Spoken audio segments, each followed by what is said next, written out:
The wedding guests had already arrived at the ancient stone church in the Cotswolds when the message came through. The royal vault was sealed. No one, not even the Queen Consort herself, could access it. And the person who gave that order wasn't King Charles, it was Prince William. What started as a request for a tiara on a bride's wedding day had just ignited the most dangerous power struggle inside the British monarchy in decades. And the woman caught in the middle, an NHS nurse who'd never asked for any of this.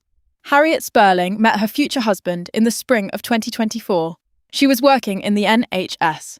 He was the son of Princess Anne. Their engagement was quiet, private, exactly the kind of low-key love story the royal family usually celebrates. The wedding was set for June 2026 in a small church near Princess Anne's country estate. No international broadcast, no grand procession, just family. But 3 days before the ceremony, Harriet made a simple request. She wanted to wear a tiara from the royal collection.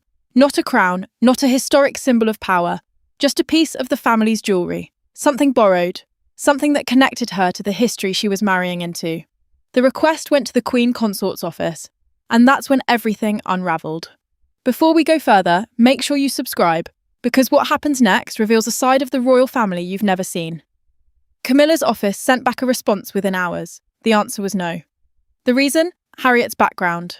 She wasn't titled, she didn't come from aristocracy, and according to sources close to the Queen Consort's staff, there were concerns about whether someone of her standing should be granted access to the royal vault. In 2026, let that settle for a moment.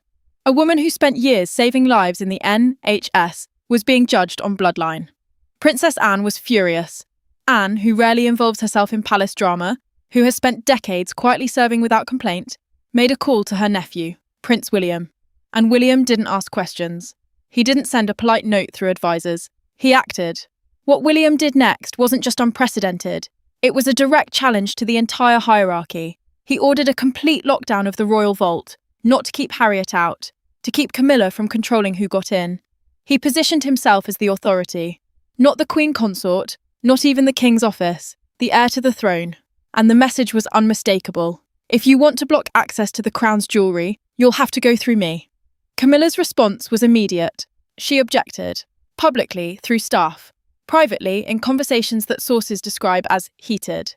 She argued that protocol exists for a reason, that the vault isn't something you hand out access to based on sentiment. William's counter was just as sharp. He said his father, the king, was undergoing cancer treatment, that if Charles was unable to make these decisions in real time, then the responsibility fell to the next in line, to him. Two competing visions of authority. Two people who both believed they were protecting the crown, and neither was willing to back down. Harriet Spurling could have pushed forward. She could have worn one of the tiaras that William's intervention had technically made available. But she didn't. She chose a tiara from a private jeweller, the same one who made her engagement ring. On the surface, it looked like a personal, meaningful decision. And maybe it was. But people close to the family say it was also the most politically brilliant move she could have made. By stepping aside, she diffused the standoff without forcing anyone to admit defeat. She let both William and Camilla save face, and she did it without saying a word. One senior royal source later said, "Her choice speaks more about her character than anything either of them did." But the damage was already done. The wedding went ahead as planned. The church was full. The ceremony was beautiful. Harriet looked radiant. King Charles was there, alongside Camilla. William and Kate sat nearby. On camera, it looked like everything the royal family is supposed to be. Tradition, continuity, unity. But the guests noticed something else, the coldness. William and Camilla barely acknowledged each other. When they were photographed together, their smiles were practiced, professional, but there was no warmth. One guest described it as the kind of tension you feel in your chest.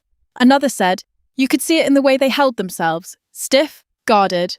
The ceremony that was supposed to celebrate family had become a stage for a silent war. In the weeks after the wedding, the story began to shift. It wasn't just about a tiara. Camilla, according to friends she confided in, believes something far more troubling. She thinks William is trying to take over. Not someday, not when his father passes. Now. She's reportedly told people close to her that William refuses to take orders, that he acts like Charles's reign is just a waiting period, and that he needs to be reminded of his place. Those are extraordinary accusations. If true, they mean Camilla sees William not as a supportive heir, but as a threat to her husband's authority. And this wasn't the first time they'd clashed. Earlier in the year, William had opposed a planned trip to the United States. Charles, still undergoing treatment, was scheduled to attend the 250th anniversary celebrations. William believed the trip was too demanding, that his father's health should come first. Camilla disagreed. She felt the king needed to be seen, that stepping back would signal weakness. Charles went, and William was overruled.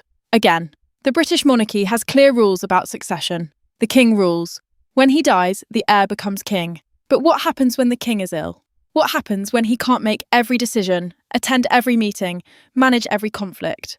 Does authority pass to his wife, who stands beside him and has spent years learning the system? Or does it pass to his son, who will one day wear the crown and believes he has a responsibility to act now? There's no clear answer. And that ambiguity is tearing the family apart. William's supporters insist he's not power-hungry. They say he's protective, that he's watched his father work himself to exhaustion and refuse to slow down, and he believes someone needs to step in. Camilla's supporters say she's defending the institution, that letting an heir override the sitting monarch's consort sets a dangerous precedent. Both sides believe they're right. And King Charles, caught in the middle, has so far refused to intervene. There's another layer to this that often gets overlooked. Catherine, Princess of Wales, has spent 14 years in the royal family. In that time, she's never owned a single tiara, not one.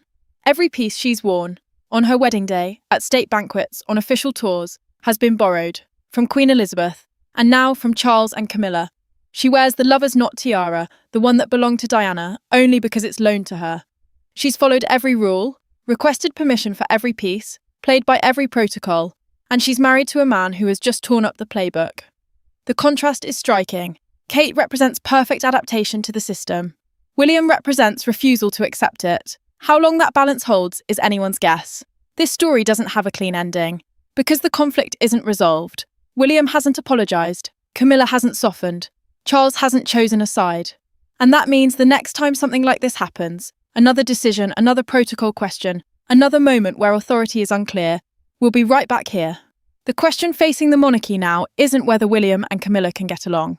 It's whether two people with fundamentally different ideas about power can coexist in the same institution. Camilla believes in patience, in waiting your turn, in respecting the sitting monarch above all else. William believes in action, in stepping up when needed, in protecting the institution even if that means challenging the people running it. One of them sees the future king as a threat. The other sees the queen consort as an obstacle. And the king, who should be the one to settle this, is too ill, too conflicted, or too unwilling to force a resolution. The tiara was never the point. It was a symbol of belonging, of acceptance, of whether the royal family was willing to embrace someone who didn't come from their world. Harriet Spurling navigated that with more grace than anyone around her. But the people who were supposed to be guiding the institution, the ones with the titles, the authority, the experience, couldn't agree on something as basic as who gets to make the call. And now the cracks are visible, not just to insiders, not just to the press, to everyone. The crown is only as strong as the people who wear it. And right now, those people are at war. If this story left you with questions, you're not alone.